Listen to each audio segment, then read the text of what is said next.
I got the horse right here. The name is Paul Rip.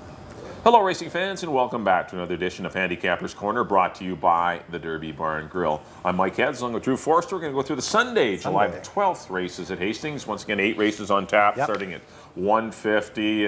Wiener dogs will be present in between races. The always popular wiener dog races. Hopefully they run to their owners. A little 100-yard race out of the starting. Joe They're on Gray Saturday, gets them in the gate, and they go. What do we got? We got 4 on Saturday, and then I think 3, and then the final on Sunday. So the big event will be on Sunday. The big finale. The final. You got to qualify to get to the final. Yes. A lot of qualifying heats, and should be a lot of fun on Sunday. Let's get into the Sunday thoroughbred opener. We do have a field of 7 $4,000 maidens going 6.5 furlongs. I didn't fall for anyone. I ended up on the 2, a recent purchase by Twink, Marianne Baumgartner. Her nickname's Twink. She purchased the horse off Anita Bolton and Peter Redekop, and the horse does have some speed. Doesn't face a whole lot in here. I could try a new path, and maybe the aptly named a new path will live up to the new trainer. Yeah, the new trainer. I put the Harold Barrowby runners in behind, the 7 Peyton's Command and the 5 Whaley's Boy. I think those are the 2 logical horses probably. But I went 2, 7, and 5. I went to the 3, Holy Cheroot. He is a 23-time maiden. He is a 4-year-old running against some 3-year-olds in here. A good third last time. Laid fairly close to a hot pace in 45 and 2, which is quite a bit to ask of these caliber of horses. It was only his 3rd start of the year, maybe his 4th start. He is getting closer. That was blinkers too. Yeah. That was the first blinkered start. First start in blinkers, so maybe that woke him up a little bit. So I'm going with Holy Cheroot on top. I put New Path. As you mentioned, Marianne Baumgartner's reach and purchase in the 2nd spot. And I put Peyton's Command at a Hall of Fame trainer, Harold Barrowby's barn in the 3rd spot. 3, 2, and 7 for me in the opener. On to the 2nd. Fillies and Mares claiming $4,000 of 3 lifetime, going a mile and a 16th. And I went to the 3 here, Bluegrass Miss. Mike Anderson having a very good meet. I like the fact that leading rider Richard Hamill takes the call here. I just see quite a bit of gas in here with Elusive Lily. Lady at War's fairly quick. Miss Rose Parade can lay close. Honest pace. There should be a fairly good pace for Bluegrass Miss to run at, so I put her on top. I put Miss Rose Parade in the 2nd spot, the 4, who's run 3 times this year. They've all been very good efforts. 2nd beat 3/4, first, and another one just beat 3/4 lengths by I Dig That. And the 3rd spot, I put Lady at War. The other one, as well as Bluegrass Miss, dropping out of the allowance, optional 8 category into a straight 4 and on 3. That should suit her well. I went 3, 4, and 5. Yeah, I just flip-flopped your top 2. Well, I actually went to the 5 on top, Lady at War. I think this is a good mile and a 16th horse. I mean, this horse's best races last year were at a mile and a 16th. The last time she sprinted, chased some decent fractions against Fardiente, but prior to that, I thought that was a pretty good effort considering she couldn't get the lead against Amadita too. Those are better horses. She does unfortunately hook Bluegrass Miss, who is also on the class drop. I just think these 2 horses are miles better than the other fillies in here. And I went Lady at War just because of a tactical pace advantage. I think she'll just sit off of Elusive Lily. Won't get involved in a pace duel, but maybe sit 2nd and be very tough to beat from there with David Lopez up. Bluegrass Miss, for the reasons you mentioned. I mean, this filly's pretty nice. She likes to go long. Obviously, for 4, you got to give her a big chance. And I put the 1, Elusive Lily. Maybe the distance change will help. She hasn't been able to stretch her speed sprinting, but she's gone those silly fractions in most of her starts this year. Maybe a 24 opening quarter might, she might enjoy that and she might keep running, who knows. But I went 5, 3, and 1 in race number 2. On to the 3rd, 2-year-olds going 6 furlongs here for a nice big $23,000 purse. I ended up on the 5 horse, Good As They Get, has the race under his belt, and it was a good one against Colleen's Diamond. They ran pretty fast, had every reason to win, but just got maybe beat by a better filly or better colt. So he was on the inside too. The other one's on the outside. Yep. I just think Pedro's going to get the lead with this horse. This horse, could run a long ways on the head end. So I'll try Good As They Get over the 7. Hippie, who had been working with his stablemate Omi, who was running on Saturday, but they'd been training. You can see they've been working together. Son of Schramberg, and this one obviously very alive in this spot. Connections must like him. And the one horse BC Charlie for Craig McPherson. I put that one in for third. Another one bringing in some nice works. Rosberg out of the mare My Special Angel, bred by the Johnsons, and which is a nice family. The My Special Angel family is from Excited Miss, which is Arabella's muse. Kind of a cousin here. I mean, there's a lot of similarities in the pedigree. So definitely, this one could have a license to be very Brother good Duster's in there somewhere. No, it's a good, really good pedigree for the one BC Charlie. So it'd be no surprise. But there's a lot of nice ones in here. Bank Draft, Whiskey Bird's nicely bred. I don't see too many Whiskey Wisdoms anymore. That's an elderly stallion by Wild again, who won the 1984 Breeders' Cup Classic. So that's like 31 years ago. So you can tell it's an older family. But it's a tough little race, and it's a good race. There's a lot of nice horses in here, but I went 5, 7, and 1. I don't have a lot to add. I thought as good as they get was very tough his first out. I really liked him. I just got beat, as you mentioned, by Colley's Diamond. Hippie, Top Connection, Cino Condolinio, Swift Thoroughbreds, Antonio Reyes takes the call. I like that. His works are good in BC Charlie. I have in the third spot for the reasons you mentioned. I see it the same way. Yeah, those are the three. It looks like on those paper. are the three that look tough for me. Blazing in the mornings, and we'll see. Once again, see them in the paddock. They'll see how they're performing. If you're at the track, take a little time out to see how who's cool and calm and looking good, and you might want to move to that one. But I mean, all of them have been working well, and that's why they're running for maiden allowance. But still, there's some that are working extremely well. Exactly. Those are I see the same as Mike. I got 5-7-1 as well.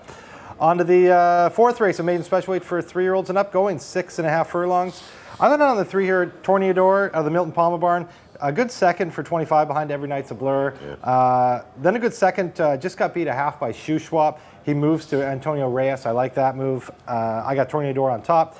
Put Winstrong in the second spot. Again, 2 good starts. A third and a 25 behind Smart Focus. And then just got beat a length in that Shoe Swap Torneador race last time. Sahin Ceviche sticks with him.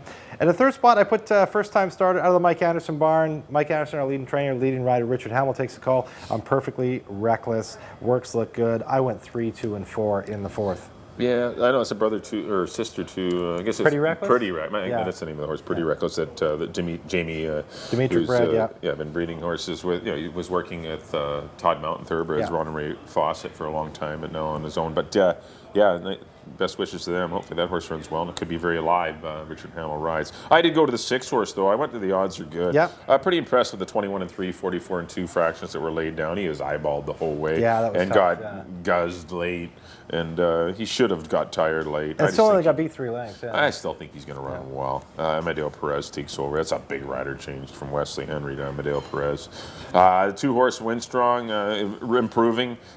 improving type, and he has some upside in the 3 Torneador. He's had more races, but I think we've seen the potential of Torneador. But I think the 6 and 2 are the ones that could move forward, and even your 4-horse, who I don't have top 3, Perfectly Reckless is live. I went 6, 2, and 3 in the last leg of the early pick 4, and here is the first leg of the late pick 4 in race number 5. Got a field of 9 $25,000 filly and mare maidens going 6 1/2 furlongs. I ended up on the 5-horse Race to Wind. Pretty easy pick here. Good runner-up effort to Blended, who was well met that day. They were well clear of the 3rd horse. Amadeo Perez rides. Got to go to the Race to Win to defeat the 2. I'm going to give Ebony Cat another shot. Kind of a price horse. Those blinkers off. Big fast work again. She'd been working well going into that race, but she kind of just ran off with those blinkers on last time, and didn't finish the race all that well. Was put away by Blended and early in the race, and you don't hang on for a piece of it when you get put away out midway on the stretch turn. No. But with the blinkers off, maybe she'll be a little bit better. Antonio Reyes rides, and I put the 4-horse Casual Belief, who was the logical 3rd horse in here for 3rd. I went 5, 2, and 4. I really think Race to Win is going to be very dangerous, though. Yeah, I went with Race to Win too. Took her a little while to wake up, but boy, did she wake up last time. Running a very good second behind Blended. I put the 1-horse Anastasia Lass in the second spot. Last time she ran for 25, 2 starts back. Ran second to Stormstock, who came back around decent in the stake, so I put her in the second spot. And put Casual Belief, the 4-horse, in the 3rd spot. 5, 1, and 4 for me in the 5th. On to the 6th, 3-year-olds optional 25, going 6.5 furlongs. Field of 9. I landed on the 3, Adichia. I think this guy has got quite a bit of upside. He's got top connections, Anita Bolton, Pedro Alvarado, James Reddicopp's owns. Nice win over Cats on Fire and Sedin last time. Sedin came back and ran a big one allowance race and went to the lead. The only worry is there's quite a bit of pace in here. I don't know how fast he's going to go, but he looks to me to be the tough horse in there. But Party Pooper, who was a very good third behind Crias and Sedin in his last start, and he looks good in here too. David Lopez rides for Troy Taylor. And the third spot, I put Shuswap, just broke his maiden in that maiden special weight. This is a good spot for him. Amadeo and Rob Gilker, always very dangerous together. I went 3, 1, and 4 in the 6th. Yeah, I agree with the 3-horse Aditya. I'm not totally sold on the horse. The horse been off for a couple months now. And there is quite a bit of gas in here, so he could get burned up on the head end. Got an easy lead last time. This horse didn't have any pressure at all, and was pretty much gifted a victory. Pedro broke on top and got the lead, and it was a gift. And but I know he's a nice colt though, and we'll see if he gets the lead that easy again. I just think there's a lot of pace in here, but I think he's good enough to handle it. I put the 1-horse Party Pooper. He might even be speed in here. I don't know. He didn't get away all that well in his 2015 debut. Came running on well to gain the show spot, but Party Pooper was kind of compromised by kind of a tough trip. Was in some tough spots throughout the race, but I think he's better than that race. I think he'll improve a lot. And I put the 6-horse Stone Ridge Ruler.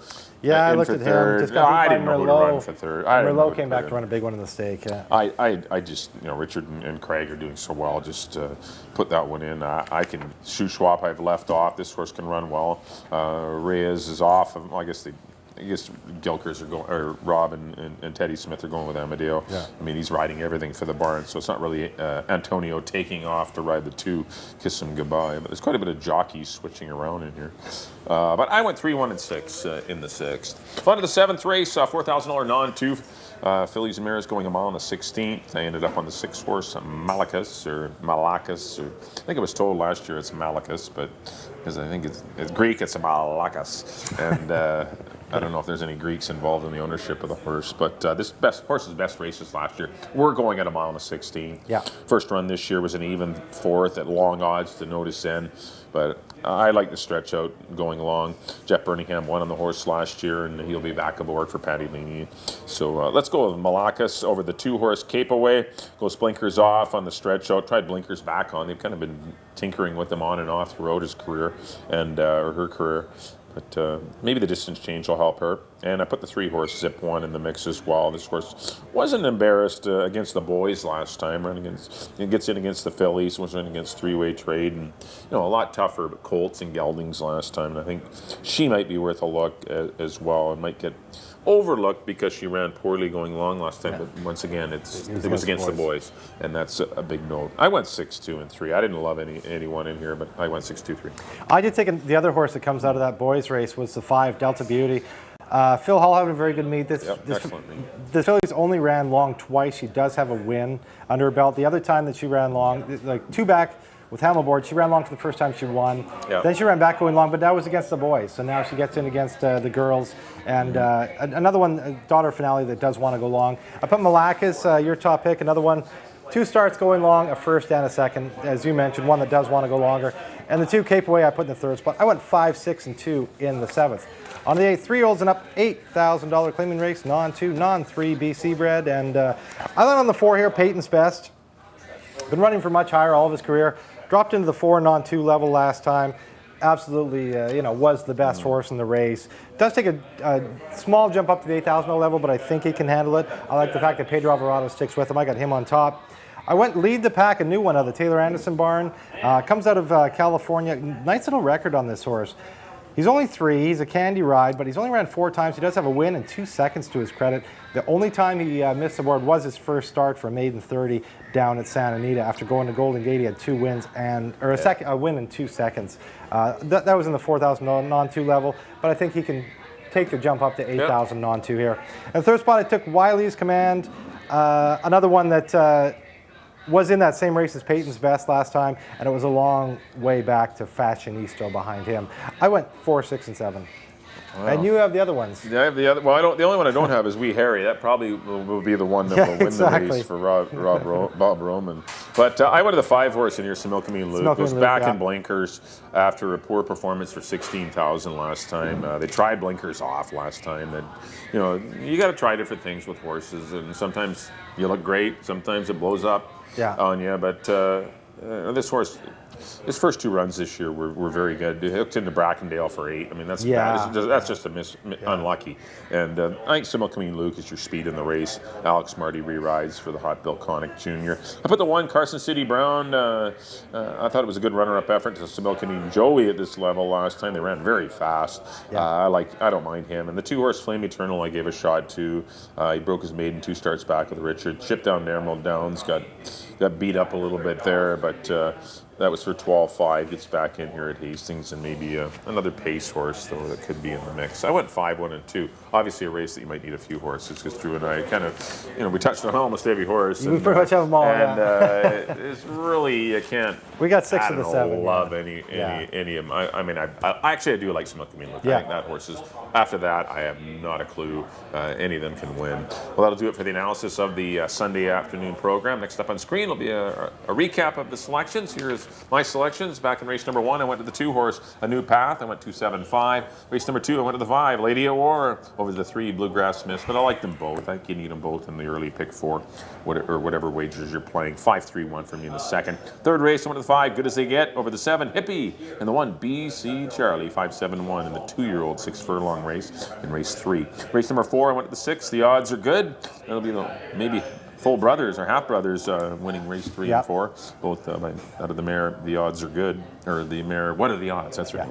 6-2-3 for me in race number 4. Race number 5, I went to the 5, Race the Wind, over the 2, Ebony Cat, the 4, Casual Belief. Race number 6, the 3, Aditya. Tough little race. Gonna have to be really good to defeat the 1, Party Pooper, and the 6, Stone Ridge Ruler. Race number 7, I went to the 6, Malachus, over the 2, Cape Away, and the 3, Zip 1.